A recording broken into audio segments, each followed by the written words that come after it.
여러분 벌써 새해 들어 둘째 주일입니다. 새해 들어오면서 작정하셨던 것, 다짐하셨던 것, 결단하셨던 것 다 조금씩 실천하고 계십니까? 지난주 말씀에서 하나님께서 우리에게 물론 개인적인 계획도 좋고 개인적으로 이루고 싶은 여러 가지 결단들도 좋지만 성령 하나님과 함께하는 시작의 그 시점이 가장 소중한 것임을, 가장 크리티컬한 것임을 말씀을 통하여 주셨죠. 여러분 기억하고 계시지요? 오늘 그 하나님과 우리가 어떻게 커뮤니케이션을 할 것인지에 관한 말씀을 사무엘을 통하여 우리에게 주십니다. 오늘 사실은 3장 1절부터 20절까지 다 말씀이에요. 그래야 스토리가 이렇게 이어지는데 너무 길어서 오늘 반만 읽었습니다. 그러면 3장 1절에 뭐라고 시작이 됩니까?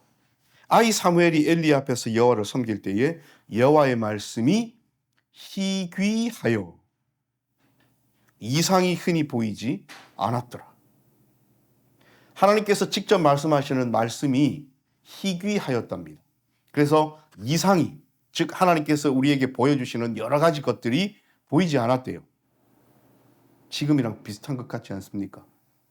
여러분 막 하나님의 말씀을 직접 듣고 선지자가 나타나서 그 말씀을 받아서 전하고 지금 그런 시기가 아니잖아요.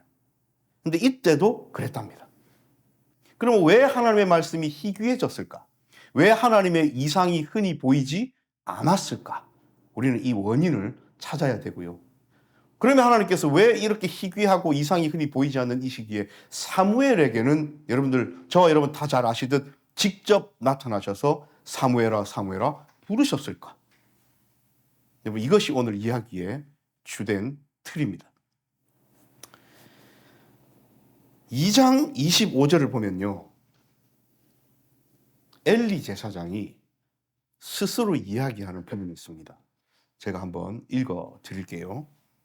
사람이 사람에게 범죄하면 하나님이 심판하시려니와 만일 사람이 여호와께 범죄하면 누가 그를 위하여 간구하겠느냐 하되 그들이 자기 아버지의 말을 듣지 아니하였으니 이는 여호와께서 그들을 죽이기로 뜻하셨음이더라. 아버지 엘리가 제사 지내는 데 있어서 잘못을 저지른 아들들에게, 아들들 제사장이잖아요, 아들들에게 한 이야기입니다. 사람이 사람에게 무엇을 잘못하면 하나님이 심판하실 거다. 그런데 사람이 여호와께 범죄하면 누가 그를 위하여 간구할 것인가? 이렇게 이야기를 합니다. 하나님께서 너희를 죽이기로 작정하셨다. 이게 누구의 입에서 나온 이야기라고요? 아버지 입에서 아들들을 향하여 나온 이야기라고요. 엘리 제사장은 이미 결과를 알았습니다. 이것은 돌이킬 수 없는 죄악이구나.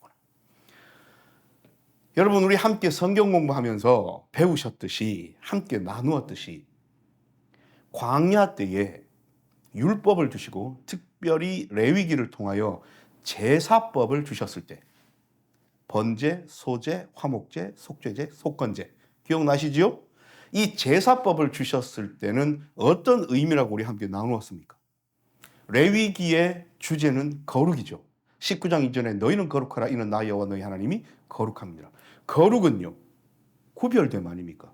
도대체 무엇과 구별되는 것일까요? 이것이 뭐냐면 여러분, 여타 그 당시 히브리 민족들이 경험하고 경험할, 그리고 살아갈, 깊고 살아갈 터전들, 문화들, 그 종교적인 모든 것들로부터 구별됨입니다. 먼저는 어디에 살았었어요? 애굽에 살았죠. 그럼 이 사람들은 어디에 익숙합니까? 애굽 신에게 제사 지내는 그 문화적인 종교적인 습관에 익숙합니다. 광야 40년을 지날 때는요, 광야에서 만나는 여러 민족들의 그들의 신들을 향한 우상 숭배하는 제사법에 익숙한 거예요. 들어갈 땅은요, 가나안 땅에 7족속이 살았는데 가나안 땅은 메소포타미아 문명이었기 때문에 돌아다니던 40년 동안 유리하던 히브리 민족들보다는 문화적으로 뛰어났어요. 그러니까 닮고 싶은 겁니다. 그 문화의 습관에서 벗어나고 구별됨을 이야기하시는 거예요. 그래서 하나님께서 알려주신 그 제사의 방식으로 자기들의 신에게 제사하는 모습만 봐도 이방 족속들은 뭐라고 압니까? 아, 히브리 민족이구나. 히브리 민족이 자기들의 신 여호와께 제사 지내는 거구나. 이게 구별됨이에요. 그리고 하나님께서 이렇게 말씀하셨죠. 지성소 안에 있는 법궤, 언약궤, 그 위에 있는 그룹, 그 사이 시언좌에서 내가 너희를 만나리라 말씀하셨죠. 그럼 이게 뭡니까? 하나님과 소통할 수 있는 거의 유일한 길이란 말입니다. 무엇이요? 제사법이요. 하나님은 그것을 통하여 이스라엘 백성들과 소통하시겠다. 커뮤니케이션 하시겠다. 이야기하신 겁니다. 그런데 엘리의 아들들은 명색이 제사장이라 하면서 하나님과의 소통을 끊어버린 겁니다. 이것이 얼마나 큰 죄악인지요. 여러분, 이것을 기억해야 합니다. 하나님께서 엘리 제사장을 통하여 말씀하셔야 될 이 시기에 엘리와 그의 아들들이 영적으로 둔감했습니다. 하나님을 향하여 귀를 열지 아니하였어요. 오늘 주보 앞에 큰 귀가 그려져 있습니다. 어떤 귀입니까? 듣는 귀입니다. 우리의 귀의 방향이 하나님께로 향해 있어야 돼요. 그런데 가장 민감하게 하나님의 말씀을 듣고 하나님의 뜻을 백성에게 전해야 될 그런 직책을 가진 엘리와 그의 아들들은 여기에 둔감했어요. 그 사명을 온전히 감당하지 못했어요. 그러다 보니까 오늘 3장 1절에 뭐라고 이야기합니까? 여호와의 말씀이 희귀하여 이상이 흔히 보이지 않더라. 희귀하다. 여러분, 이것을 보면 무엇을 느낄 수 있습니까? 아, 하나님께서는 언제 누구에게 어떤 상황에서 말씀하시는가를 우리는 힌트를 얻을 수 있어요. 흔히 우리는 이렇게 이야기합니다. 하나님 음성을 좀 듣고 싶습니다. 하나님의 뜻을 알고 싶습니다. 하나님께서 내 삶에 무엇을 원하시는지 확실히 좀 알아야 제가 뭔가를 따르고 실천하고 그 길로 나아갈 것 아닙니까? 개인을 또 넘어서서 하나님, 우리 반석이 빛된 교회 위에 하나님께서 바라시고 원하시는 뜻이 무엇인지를 우리는 귀 기울여 듣고 싶습니다. 하나님, 우리에게 알려주십시오. 말씀해 주십시오라고 우리 늘 기도하잖아요. 하나님 말씀하지 아니하시는 것 같습니까? 채널이 맞춰져야 합니다. 예전에는 이런 예를 들 때에 우리는 TV 채널을 많이 이야기했는데 요즘은 세상이 많이 바뀌었죠. 우리는 OTT가 더 익숙한 시대이죠. 여러분, 똑같아요. 넷플릭스에서 뭐가 재밌는 걸 한다. 그러면 우리가 넷플릭스를 틀어야지 쿠팡 플레이 틀면 되겠습니까? 애플 TV, 제가 지금 보는 거 다 이야기 드리는 거예요. 네? 애플 TV를 보려면 애플 TV를 틀어야지 넷플릭스를 틀면 되겠습니까? 채널이 맞아야 돼. 그래야 듣고 싶고 보고 싶은 것을 우리가 듣고 볼 수 있잖아요. 하나님께로 우리의 삶의 채널을 맞출 때에 비로소 우리는 하나님의 음성을 들을 수 있습니다. 그렇게 하지 않아 놓고 우리는 너무 쉽게 이야기합니다. 하나님은 내가 기도해도 응답하지 않으셔. 하나님은 그토록 내게 알려달라고 불을 찢었는데 내게 말씀하지 않으신다. 나는 하나님의 음성을 한 번도 들은 적이 없다. 자기의 귀가 세상을 향해 있고 자기의 귀가 다른 가치관과 다른 것을 향해 있는 것은 모른 채 우리는 늘 그렇게 쉽게 이야기를 하지요. 그런데 여러분, 이 엘리가 어떤 사람이었습니까? 처음부터 그랬습니까? 아닙니다. 왕성하게 활동하면서 이 엘리 제사장은 하나님의 말씀을 들어서 백성에게 전했던 사람이에요. 그러니까 우리가 한 번 그렇게 했다 해서 끝까지 그럴 수 있다고 생각하는 것조차도 우리의 착각입니다. 우리는 늘 깨어 있어서 하나님의 음성에 귀를 기울여야 할 그리스도인으로서의 의무가 있습니다. 엘리가 나이 들어서는 여기에 기민하지 못했어요. 그리고 자녀 교육을 잘 못 시켰어요. 하나님 앞에 어떻게 살아야 되는지 아비로서 그리고 선배 제사장으로서 본을 보이지 못했겠죠. 이러니 이 가정에 엄청난 재앙과 형벌이 내립니다. 오늘 우리가 읽은 10장 이후의 말씀, 하나님께서 사무엘을 부르셔요. 그런데 여러분, 사무엘은요, 한 번도 하나님의 음성에 응답해 본 적이 없는 어린아이였습니다. 오히려 누가 이런 경험이 많습니까? 엘리 제사장이 경험이 많아요. 하나님이 엘리야 부르실 때 하나님 제가 여기 있습니다. 말씀하십시오라고 경험했던 것은 엘리이고요. 사무엘은 하나님께로부터 응답하기보다는 아직 어린아이니까 누구의 부름과 거기에 대한 응답만 하고 살았습니까? 선생님이신 제사장인 엘리 제사장이 사무엘아 부르면 예 제사장님 제가 여기 있습니다 라고 응답하면서 살았을 뿐이에요. 근데 우리가 읽지 않았지만 1절부터 10절까지 사무엘이 하나님의 부르심을 듣고 여전히 하나님의 부르심인 줄은 꿈에도 모르고 엘리가 부르는 줄 알고 쫓아갔죠. 근데 엘리는 부른 적이 없잖아요. 그래서 이렇게 이야기를 합니다. 엘리가 눈치를 챘어요. 아, 하나님이 일정 기간 동안 나를 부르시지 않는 데는 이유가 있었구나. 엘리는 알아요. 나와 내 아들들이 하나님 앞에 잘못된 삶을 살았구나. 이제 나의 시대는 끝나고 내가 키우는 이 어린 사무엘을 하나님께서 부르시는구나. 엘리가 이걸 알았어요. 그래서 자신의 노하우를 제자에게 알립니다. 한 번 더 누가 부르시거들랑 말씀하십시오. 제가 여기 있습니다. 라고 대답하렴. 그러면 하나님께서 너에게 말씀하실 거다. 아니나 다를까 하나님께서 또 사무엘아 사무엘아 부르시죠. 그것이 10절 우리가 오늘 읽기 시작한 말씀입니다. 전과 같이 사무엘아 사무엘아 부르십니다. 사무엘이 이르되 말씀하옵소서 주의 종이 듣겠나이다. 누구한테 배운 거예요? 엘리한테 배운 거예요. 그렇게 했더니 하나님께서 사무엘에게 이런저런 이야기를 하십니다. 그런데 이야기 중에 가장 많은 부분이 뭡니까? 엘리 집을 향한 벌레림이에요. 엘리가 이것을 알았습니다. 아하, 나에게 직접 말씀하시지 않고 어린 사무엘을 부르실 때는 나의 처분에 대한 이야기를 하시겠구나 알은 거예요. 그래서 엘리가 이렇게 사무엘에게 시키잖아요. 네 듣고 나서 하나도 빠지지 말고 다 내한테 이야기해 줘야 돼. 처음에는 사무엘이 어떻게 이 얘기를 다 합니까? 너무 끔찍하잖아요. 다 죽여버렸겠다는데. 그런데 결국 선생님의 종용에 이기지 못하고 사무엘이 다 이야기를 하죠. 이 이야기를 다 들은 엘리의 반응이 어떻습니까? 이는 여호와이시니 선하신 대로 하실 것이니라 하니라. 그래서 엘리와 두 아들은 다 죽게 되잖아요. 그리고 엘리 집의 제사장직은 그것으로 끝나버립니다. 여러분 제사장직은 대를 잇게 되어 있습니다. 레위 지파이자 아론의 자손으로서 제사장의 직분이 내려오잖아요. 근데 그러다 보면 많은 이 가족의 지류가 있죠. 엘리 집은 거기에서 끝이에요. 하나님께서 이런 벌을 내리십니다. 왜 그렇습니까?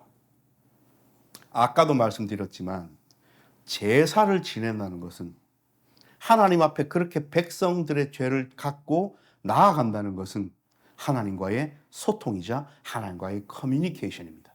이것을 끊어버린 거예요.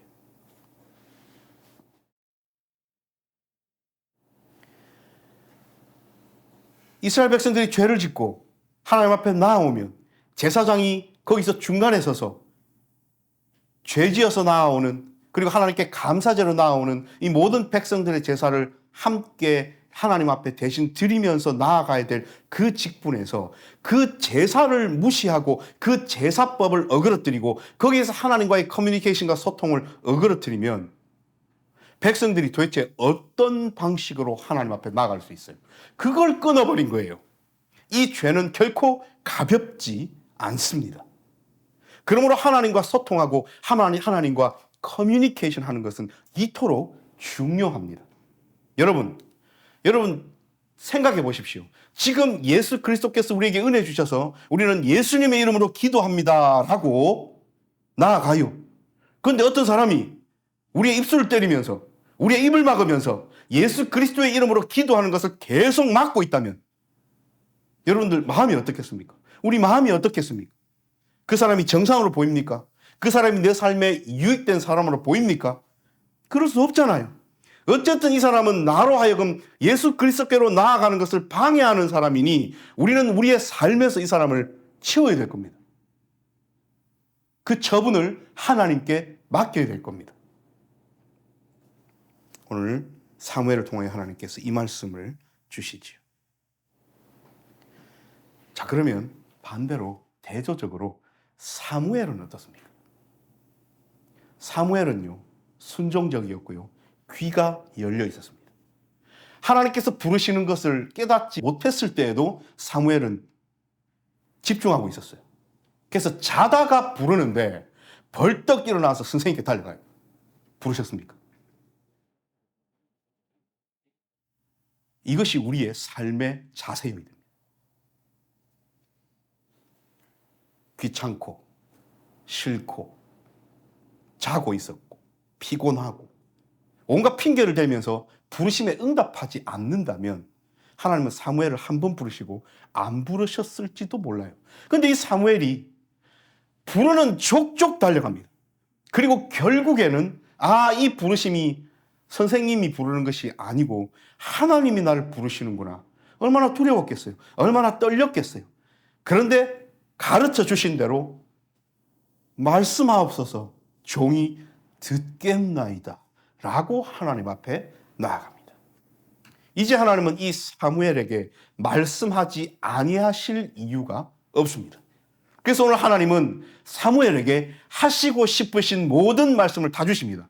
그 시작이 엘리 집에 대한 벌내리심이었지만 그것이 끝이 아니에요. 그 뒤에 모든 이스라엘의 될 일들과 이스라엘이 나아갈 방향과 이런 것들을 말씀하시니, 여러분, 하나님의 말씀을 그 온 이스라엘 백성 중에 가장 직접적으로 또렷이 받는 사무엘이야말로 나이 관계없이 뭐가 될 수밖에 없어요? 이스라엘 전체의 지도자가 될 수밖에 없습니다.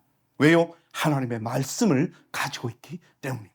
그래서 오늘 우리가 읽은 마지막 말씀, 단에서부터 부엘세바까지의 온 이스라엘. 여러분, 단과 부엘세바는 이쪽 끝에서 저쪽 끝이에요. 그래서 늘 이런 표현을 씁니다. 그래서 단에서부터 부엘세바까지라고 이야기하는 것은 이스라엘 땅덩어리의 전체를 이야기하는 거예요. 온 이스라엘이 사무엘은 여호와의 선지자로 세우심을 입은 줄을 알았다. 하나님의 말씀의 힘입니다. 여러분, 사무엘 개인이, 이 사무엘 인물인 이 존재 자체가 뭐 그리 대단한 사람이겠습니까? 하나님의 말씀을 받고 그 말씀 들음에 귀를 기울이고 그 말씀을 받고 땅에 떨어뜨리지 아니하고 어찌되었든 그 말씀을 실천하고 순종하고 백성들에게 전하며 함께 나아가려고 애썼더니, 여러분, 사무엘은 사사가 됐고 또 왕을 달라는 백성들의 아우성에 하나님께서 왕을 주셨을 때에 사울 왕에게도 기름을 붓고 다윗 왕에게도 기름을 부은 위대한 선지자, 제사자, 사사가 되었습니다. 2024년을 우리에게 허락해 주셨죠. 우리는 귀를 열어 하나님께서 반석이 빗댄 교회에게 어떤 말씀을 주시는지 우리의 채널을, 우리의 초점을, 우리의 관심을, 우리의 방향을 맞추어야 합니다. 그래서 우리는 이 한 해를 하나님과 소통하고 하나님과 커뮤니케이션 하면서 지나가야 해요. 시작해야 합니다.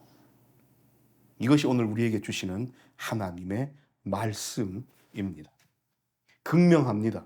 우리는 엘리같이, 그 아들들같이 하나님과의 소통을 끊으며 내가 하고 싶고 내가 듣고 싶고 내가 보고 싶은 것만을 향하여 살아갈 것인가? 아니면 잠을 잘 때라도 기민하게 우리의 초점을, 우리의 채널을 하나님께 맞추어서 말씀하실 때 벌떡 일어나 말씀하옵소서 주여 종이 듣겠습니다 라고 살아야 하는가를 오늘 말씀이 우리에게 알려주십니다. 사랑하는 여러분, 한 해가 시작되었습니다. 이 한 해 동안 하나님께서 우리에게 어떤 말씀을 주시고 어떤 삶을 살라고 말씀하실지 기대되지 않으십니까? 기대만으로 끝나면 안 됩니다. 우리의 귀를 열어 하나님께로 맞추고 나아가야 합니다. 여러분, 이사야 선지자를 통해서도 말씀하셨고 우리 예수님께서 이 이사야 선지자의 말씀을 인용하여도 말씀하셨죠. 세대를 바라보며 뭐라고 이야기했습니까? 눈이 있어도 보지 못하고 귀가 있어도 듣지 못하는 세대. 지금 우리가 살아가는 이 세대도 크게 다르지 않습니다. 그리스도인들이라고 스스로 밝히는 사람들도 그 눈과 귀가 하나님의 말씀과 음성에 있지 아니하고 자신의 안위와 자신의 복받음과 자신이 원하고 바라는 것에만 집중되어 있다면 눈이 있어도 보지 못하고 귀가 있어도 듣지 못하는 그 시대 사람들과 다를 바 없습니다. 이것은 사도 바울을 통하여 말씀하신 바 삶을 산제물로 드리는 영적 제사의 삶, 영적 예배 삶을 살아가는 것이 아닙니다. 오늘 우리는 사무엘을 다시 한번 생각하십시다. 누구나 왕이 되고 싶고, 누구나 대장이 되고 싶고, 누구나 지도자가 되고 싶고, 누구나 리더가 되고 싶은 이 시기에 우리는 사무엘처럼 말씀을 받으면 그들을 세워줄 수 있는 훌륭한 하나님의 종이 될 수 있습니다. 우리의 목표는, 우리의 다짐은, 우리의 나아가야 될 방향은 이러해야 하지 않겠습니까? 이번 한 주 하나님께서 누가 말씀하시려고 준비하고 계실 때에 말씀하옵소서 주의 종이 듣겠나이다 라고 나아가며 살아가는지 우리 하나님께서 이번 한 주도 찾고 계십니다. 기도하겠습니다.